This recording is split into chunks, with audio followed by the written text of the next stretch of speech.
Okay, imagine this. An empire just vanishes, total collapse, the powerful are gone, and suddenly it's a complete free-for-all. That's pretty much the scene after the Qin dynasty fell. Just chaos. And out of that chaos, you get these two main figures emerging, Xiang Yu and Liu Bang. Their fight, the struggle between Shu and Han, that's what we're digging into today. It's around, what, 206 to 202 BC. Exactly. And it's not just battles, there's so much political maneuvering, strategy, fascinating stuff. We're actually going to focus on something that seems kind of small at first glance. Right, Xiang Yu's decision early on to make Liu Bang the king of Han, which basically meant giving him a kingdom, some land to rule. Yeah, an Nefefmont. And it looks simple, maybe even like a demotion for Liu Bang, but it's way more complicated than that. That's what we want to explore. We've got some historical sources, context, analysis. And our goal here, our kind of mission for this deep dive, is to unpack what that initial territory really meant for Liu Bang. Were the seeds of the Han Dynasty already being planted right there? And we'll look at different takes on it, too, because history's never just one story, is it? Definitely not. Okay, so Qin is gone. Power vacuum. Xiang Yu and Liu Bang are the big players left standing. It kind of reminds you of other points in history, doesn't it? When big empires break apart. Absolutely. Like, after Alexander the Great, his huge empire gets carved up by his generals. Oh, right, the Hellenistic period. You get the Seleucids and the Ptolemies. Exactly. These major powers fighting it out for ages. It's a similar dynamic of two big forces emerging from the wreckage. Or even way back, ancient Greece after the Mycenaeans. All those city-states, Athens, Sparta, always fighting. That kind of instability feels familiar here. Precisely. So Xiang Yu starts trying to create some order. He enfeoffs different leaders, gives them territories, and Liu Bang gets designated king of Han. With the commanderies of Ba, Shu, and Hanzhong. Right. Now, on paper, that sounds like a decent chunk of land, especially since Qin had only recently grabbed some of it. And doing this, splitting things up, it broke apart the old unified Qin state. And it also maybe put some distance between Xiang Yu and Liu Bang. A buffer. Yeah, possibly a buffer, though maybe not a super strong one initially, but it did buy Liu Bang time, which turned out to be crucial. What's really interesting is that this area, Ba, Shu, Hanzhong, it's roughly the same place Liu Bei sets up his Chu-Han kingdom centuries later, during the Three Kingdoms. That's a great comparison, and looking at Liu Bei's situation later kind of gives you a clue. Yeah, it seems like it was a solid place to build a base, self-contained, but getting out, expanding, that was tough. Very tough, because just north of Hanzhong, you've got the Kunling Mountains. Massive barrier. Right. And our sources really emphasize this. Trying to push north from there, across those mountains, incredibly difficult. Think about Zhu Yuang later. His northern expeditions against Cao, same problem, basically. He was trying to attack a unified north from that same kind of position. Exactly. So Hanzhong offered natural protection, great for defense, but maybe not the best launch pad for conquering the world. Okay, so Liu Bang's tucked away south of the mountains. But what about the old Qin heartland north of the mountains? Xiang Yu didn't just leave it empty, did he? No, Right. no, definitely not. He did something pretty clever, or at least it looked that way. He divided the core Qin territory into three new kingdoms. The Three Qins, they're called. The Three Qins. Okay. You had Zheng Han, a former Qin general, becoming king of Yang in the west, based at Feikui. Okay. Then Sima Xin, another Qin figure, became king of Sai in the southeast, capital at Yuyang. Got it. And Dong Yi, also ex-Qin, became king of Dai in the northeast, capital Gonu. So three former Qin guys ruling the old Qin lands. That effectively dismantled Qin as a single entity, didn't it? Completely. No more unified Qin state to worry about immediately. And these new kingdoms, Yang and Sai especially, were right across the mountains from Liu Bang's Hanzhong. Geographically, yes. But right across meant crossing that huge Qinling range. Through those infamous roads, the Shu roads. That's them. The Boxi Road, the Ziwu Road, Chengkang Road. Basically, a few incredibly treacherous mountain passes were the only way through. It always seemed weird calling them Shu roads when Hanzhong's in Shaanxi, not Sichuan, where ancient Shu was. Why Shu? Yeah, it's a bit confusing, but historically, like way back before the Warring States period really kicked off, Hanzhong was apparently considered part of the Shu sphere of influence, or maybe even ruled by Shu. Oh, really? Yeah, there's a story about the king of Shu giving Hanzhong to his younger brother, Marquis Ju. Later, Ju sided with Ba State against Shu, and they both stupidly asked Qin to come mediate, which of course led to Qin eventually conquering both. Huh. Never invite the big guy to solve your small fight. Classic mistake. Exactly. So after Qin took over Shu, they set up Nanqing County there in Hanzhong. That became Liu Bang's capital later. But the name Shu roads stuck because for people coming south from the main Qin plain, crossing the mountains felt like entering Shu. Okay, that makes more sense. A historical hangover. And these roads were notoriously bad even then. Oh, absolutely terrible. Centuries later, Cao Cao, when he was campaigning there, supposedly called the Shigu Road part of the Baxi route a hell on earth. He described it as a 500-lie deep stone cave. Wow, that paints a picture. It does. Building them, these plank roads. It was unbelievable. Chiseling paths into sheer cliffs, drilling holes, sticking in wooden beams to support planks over terrifying drops. Thus it costs a fortune and probably lives too. For sure. There's a line from the poet Li Bai much later. The mountains crumbled and strong men died, and then the sky ladders and stone plank roads were linked together. Really captures the human cost. So Liu Bang sets up his capital in Nanchang, right at the southern end of one of these main routes, the Baxi Road. That location seems pretty strategic for defense. It was. Once he was settled in Nanchang, unless he went looking for trouble, it would be incredibly hard for anyone to launch a big invasion south across those mountains. Especially those new three Qins. They were divided, probably weaker than the old unified Qin state. Definitely weaker. They just didn't have the combined strength or perhaps the unity of purpose that the original Qin had when it was expanding. Attacking Hanzhong would have been a massive undertaking for them. Okay, now this is where it gets really interesting. Some people think Xiang Yu set up the three Qins specifically to box Liu Bang in, maybe even using Sima Xin and Dong Yi to keep an eye on Zhang Han too, like a complex balancing act. That's a very common interpretation, yeah. Xiang Yu, the master strategist, carefully containing his rivals. He was a brilliant general, no doubt. But is there solid proof he was thinking that far ahead, with that level of detail, given all the chaos right then? Well, that's the thing. Our sources don't give us definitive proof of such an elaborate plan. It's actually quite possible that this narrative, this idea of Xiang Yu's intricate containment strategy, was something constructed later. Right, maybe by Liu Bang's side after they won, to make Xiang Yu seem both cunning and ultimately beatable. Exactly. History written by the victors, potentially. And, the historian L.V. Simeon, he really doubted this whole idea. What was his take? L.V. Simeon basically argued, look, if Xiang Yu really saw Liu Bang as a serious long-term threat who might try to take over everything, why send him so far west? Go on. Why put him in a place that was actually pretty hard for Xiang Yu to reach or control directly from his own power base back in Chu? L.V. Simeon thought placing Liu Bang out west actually helped Liu Bang in the long run. Because Xiang Yu couldn't easily interfere. Precisely. Xiang Yu's core territory was too far away to effectively police what Liu Bang was doing way out there in Hanzhong and potentially Guanzhong later.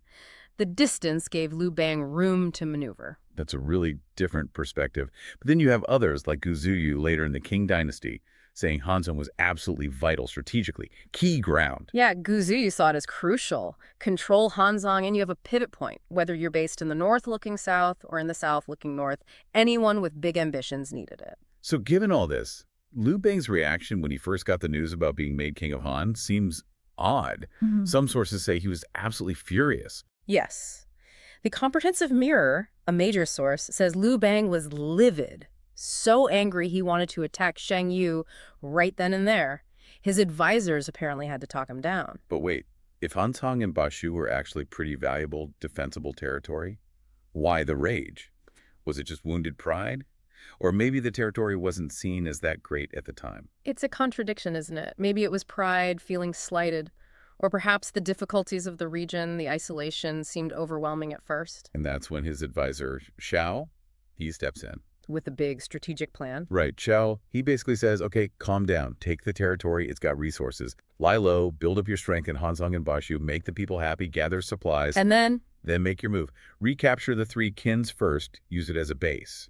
He even compares it to King Tang of Shang and King Wu of Zhou, founders of dynasties who started from smaller bases. So the classic bide your time then strike strategy sounds reasonable on paper. It does, but was it actually the best plan right then? Our sources point out something crucial about the power balance at that exact moment. Which was? Remember the Hongmen banquet? Just before this, Xiang Yu seemed all-powerful. Liu Bang had maybe 100,000 troops, Xiang Yu had 400,000.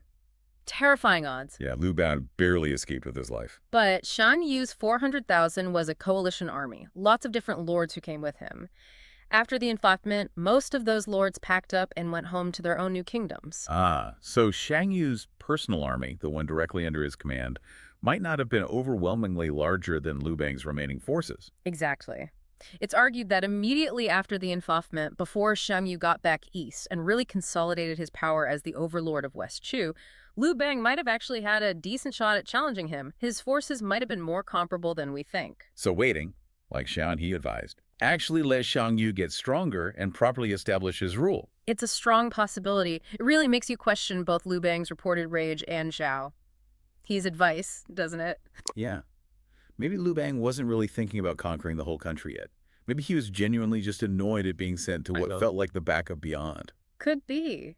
And this later narrative painting Bashu and Hanzhong as this awful place of exile, maybe that was just spin, propaganda from Liu Bang's camp later on to make their eventual victories seem even more amazing. We started in this terrible place against all odds, that kind of thing. Precisely. It fits a pattern you see again and again in Chinese history, these stories about divided kingdoms, rebel lords rising from obscurity. Think of the 18 lords attacking Dongzhuo later, or the 18 rebel kings idea that sometimes gets applied to this period too. Xiang Yu's division set the stage for these kinds of struggles and the legends around them. Okay, so Liu Bang accepts his fate, for now anyway, and heads off to Hanzhong. But there's some confusion about the soldiers who went with him, about 30,000. Yeah, the records aren't totally clear. Were these extra troops Xiang Yu gave him, maybe to keep an eye on him? Or was this the core of Liu Bang's own army that he got to keep after the Hongmen incident? Scholars debate it. And then as he's going, we get the famous story of Zhang Liang advising him to burn the plank roads behind him. Right. The standard explanation is twofold. One, defense. Burn the roads, make it impossible, or at least very hard, for anyone to follow and attack you. Makes sense, given how tough those roads were. Two, deception. Burning the roads sends a message to Xiang Yu. See? I'm cutting myself off. I have no plans to come back out. I'm content here. A way to lull Xiang Yu into a false sense of security. And these plank roads, we talked about how hard they were to build. Burning them must have been a big deal, not easily reversible. Definitely not. Remember Fan Sui building that 1,000-li plank road?